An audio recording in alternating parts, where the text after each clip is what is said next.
स्ट्रॉबेरीचा season चालू असल्यामुळे बाजारात मुबलक प्रमाणात स्ट्रॉबेरीज उपलब्ध आहेत. तर आपण सोप्या पद्धतीने स्ट्रॉबेरीचा जाम कसा करायचा हे आज आपण बघूयात. मी इथं अर्धा किलो स्वच्छ धुवून घेतलेल्या स्ट्रॉबेरीज घेतल्या आहेत. याला आता आपण कट करून घेऊया. अशा प्रकारे आपण स्ट्रॉबेरीचा हा वरचा देठ काढून घेऊया. अशा प्रकारे सगळ्या स्ट्रॉबेरी आपण कट करून घेऊया. 10 ते 12 स्ट्रॉबेरीज कट करून घेतलेल्या आहेत. मिक्सर मध्ये याची बारीक पेस्ट करून घेऊया. स्ट्रॉबेरी जाम करण्यासाठी गॅसवर आपण कढई ठेवलेली आहे. आपण स्टीलची कढई किंवा नॉनस्टिक कढई पण इकडे वापरू शकतो. यामध्ये आपण कट केलेल्या स्ट्रॉबेरीज घालूया. यामध्ये आपण 10 ते 12 स्ट्रॉबेरींची जी बारीक पेस्ट आपण मिक्सर मध्ये काढून घेतलेली आहे ती यामध्ये आपण ऍड करूया. स्ट्रॉबेरी छान मऊ होईपर्यंत आपण मीडियम फ्लेमवर याला शिजवून घेऊया. स्ट्रॉबेरी थोड्याशा मऊ झाल्या की यामध्ये आपण 250 ग्रॅम साखर घालूया. याला व्यवस्थित मिक्स करून घेऊया.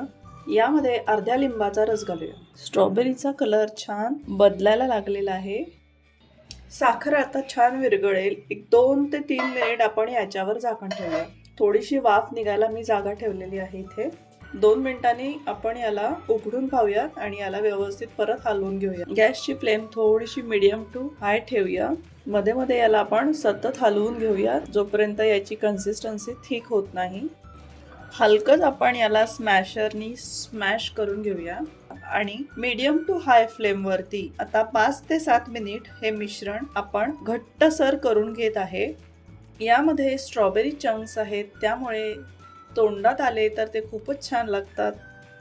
आता आपण गॅसची फ्लेम बंद करूया आणि स्ट्रॉबेरी जाम थंड होऊन देऊया. 5 ते 10 minute medium to high flame वरती आपण जाम शिजवून घेत आहोत. तर अशा प्रकारे खूप छान अशी थिकनेस जामचा झालेला आहे. आता आपण गॅस ऑफ करूया आणि जाम थंड होऊन देऊया. मग याच्यानंतर आपण काचेच्या कंटेनर मध्ये आपण याला भरून ठेवूया. त्याच्यामध्ये तो जास्त काळ टिकतो. विदाउट प्रिझर्वेटिव्ह आपण आपल्या घरात लहान मुलांसाठी असा हेल्दी जाम नक्की बनवू शकतो.